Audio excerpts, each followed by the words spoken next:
হাসিনার গত ১৫-১৬ বছরের শাসনামলে গোটা একটা প্রজন্ম শুধু এক বয়ানেই দেখেছে বাংলাদেশকে, সেটা ফ্যাসিস্ট লীগের বয়ান। সে বয়ানে প্রশ্নাতীতভাবে মুজিবকে দেখানো হয়েছে একজন অবিসংবাদিত নেতা ও শ্রেষ্ঠ শাসক হিসেবে। বিপরীতে যারাই মুজিব ও হাসিনার বিরুদ্ধে টু শব্দ করেছে তাদের উপরই নেমে এসেছে অমানবিক নির্যাতন।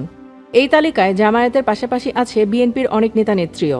তৃণমূলের অনেক নেত্রী হাসিনার ভয়ে রাজনীতি ছেড়ে দিয়েছে, তবে উচ্চ পর্যায়ের এমন অনেক নেত্রী আছেন যাদের শত মেরেও দমাতে পারেনি হাসিনা। চলুন একে একে তেমনই ৫ জন নেত্রী সম্পর্কে জেনে নেওয়া যাক। Number 1, barrister Shakila Farzana. সাম্প্রতিক সময়ে কারাগারের দিনগুলোর সাক্ষাৎকার দিয়ে তুমুল আলোচনায় আছেন বিএনপির ব্যারিস্টার শাকিলা ফারজানা। বিএনপি নেত্রীদের মধ্যে তিনিই হয়তো সবচেয়ে বেশি নির্যাতনের শিকার হয়েছেন। ১৯৭৭ সালে চট্টগ্রামে জন্ম নেয়া শাকিলা ফারজানার বাবা সৈয়দ ওয়াহিদুল আলম বিএনপির সাবেক এমপি ও মন্ত্রী ছিলেন কেন্দ্রীয় কমিটির তথ্য ও গবেষণা সম্পাদক। তবে শাকিলা ফারজানা ছাত্রজীবনে কোনো রাজনীতির সঙ্গে জড়িত ছিলেন না। উচ্চ আদালতে আইনজীবী হিসেবে পেশা শুরু করার পর থেকেই তিনি রাজনীতিতে সক্রিয় হন।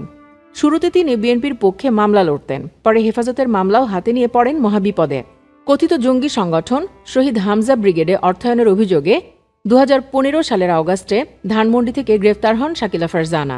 রাত ৯টার দিকে র্যাবের একটি টিম তার বাড়িতে গিয়ে তুলে নিয়ে যায়। গ্রেফতারের পর ১০ মাসের বেশি সময় ছিলেন কারাগারে।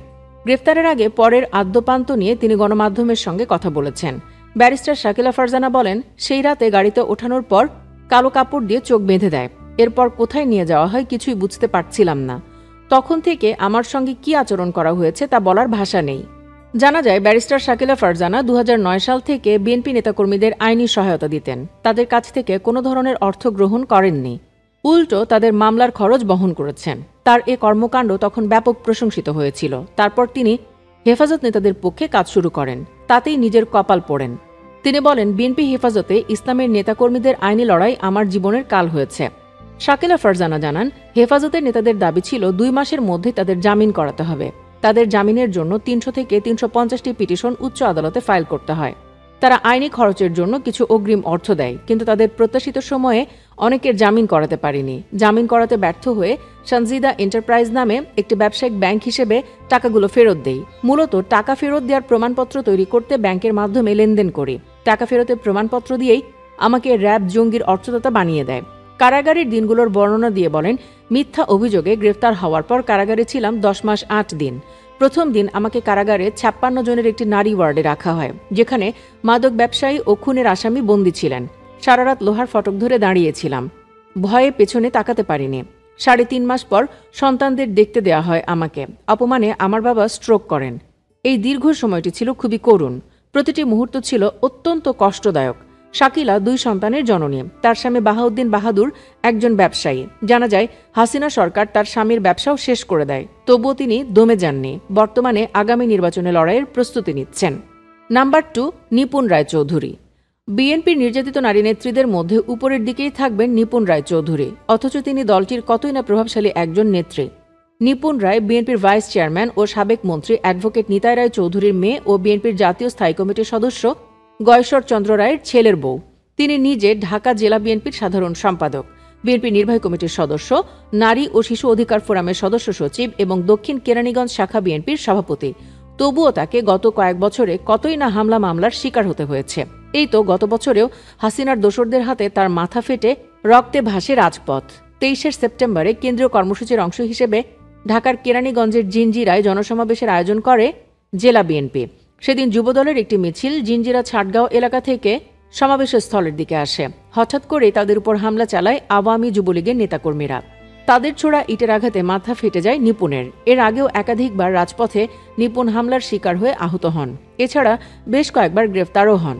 ২০১৮ সালের ১৪ নভেম্বর নয়াপল্টনে বিএনপির কেন্দ্রীয় কার্যালয়ের সামনে পুলিশের সঙ্গে সংঘর্ষের ঘটনায় পল্টন থানায় ৩টি মামলা করা হয়, যার প্রত্যেকটিতে নিপুণ রায়কে আসামি করা হয়। পরদিন ১৫ নভেম্বর রাতে রাজধানীর কাকরাইল থেকে তাকে গ্রেফতার করা হয়েছিল। দীর্ঘদিন জেল খেটে তিনি মুক্ত হন, তবুও তিনি দমে যাননি। জামিনে মুক্ত হয়েই রাজপথ কাঁপান। আর এখন তো নির্বাচনের প্রস্তুতিই নিচ্ছেন। নাম্বার 3, শাহরিয়া ইসলাম শায়লা। নায়িকা থেকে নেত্রী হওয়া শায়লাও কম মার খাননি, বিশেষ করে পুলিশের মার। খুব সম্ভবত ২০২১ সালে ৬ মাসের অন্তঃসত্ত্বা অবস্থায় তিনি দেশনেত্রী বেগম খালেদা জিয়ার মুক্তির আন্দোলনে জাতীয় প্রেস ক্লাবে বিক্ষোভ কর্মসূচিতে অংশগ্রহণ করেন। বিক্ষোভ কর্মসূচিতে পুলিশ অতর্কিত হামলা চালালে শাহরিয়া ইসলাম শায়লা মারাত্মকভাবে আহত হন। মাটিতে পড়ে গেলে গর্ভাবস্থায় পেটের সন্তান আঘাতপ্রাপ্ত হয়। পরবর্তীতে জীবন মরণ সন্ধিক্ষণে গর্ভজাত সন্তানকে বাঁচাতে তিনি চলে যান উন্নত চিকিৎসার জন্য লন্ডনে। আল্লাহর অশেষ রহমতে সেখানেই সিজার করে প্রসূতি ও 6 মাসের নবজাতক বাচ্চার জীবন রক্ষা হয়। তবুও তাকে দমিয়ে রাখতে পারেনি হাসিনার দোসররা। বাচ্চা প্রসবের পরই লন্ডনে তিনি বিএনপির কার্যক্রমে যুক্ত হন। সেখানকার প্রতিটি কর্মসূচিতে শায়লার সরব পদচারণা লক্ষ্য করা যায় সোশ্যাল মিডিয়ায়। দলীয় কর্মসূচি প্রচারে গুরুত্বপূর্ণ ভূমিকা পালন করে আসছেন শাহরিয়া ইসলাম শায়লা। শুধু প্রচারণায় নয়, সার্বিক সহযোগিতা করে থাকেন দলীয় কর্মসূচিগুলোতে।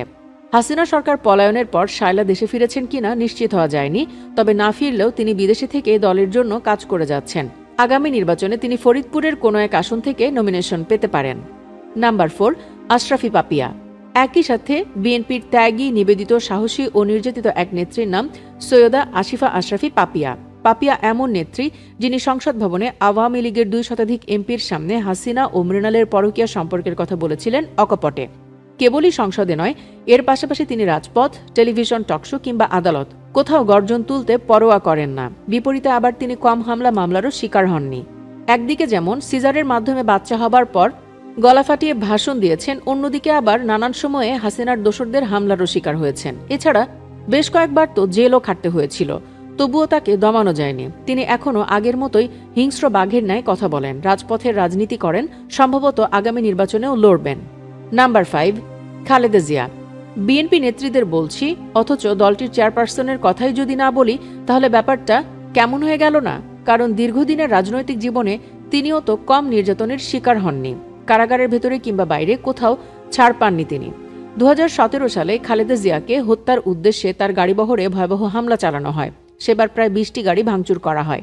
তখন বিএনপির নেতারা অভিযোগ করেন, ক্ষমতাসীন আওয়ামী লীগের কর্মীরা খালেদা জিয়ার গাড়িবহরের উপর হামলা চালায়। দলটি বলে, এছাড়াও বিভিন্ন স্থানে আওয়ামী লীগের নেতাকর্মীরা সড়ক অবরোধ করে রাখে যাতে খালেদা জিয়া স্থানীয় নেতাকর্মীদের সাথে সাক্ষাৎ করতে না পারেন।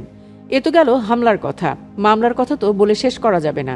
1982 সালের 3 জানুয়ারি বিএনপির প্রাথমিক সদস্যরূপে দলে যোগ দেবার পর থেকে মোট 5 বার আটক হন খালেদা জিয়া। এরশাদ বিরোধী আন্দোলনের সময় 1983 সালের 28 নভেম্বর, 1984 সালের 3 মে, 1987 সালের 11 নভেম্বর আটক হন। এছাড়া একবার তত্ত্বাবধায়ক সরকারের আমলে ও হাসিনার আমলে আরেকবার আটক হন তিনি।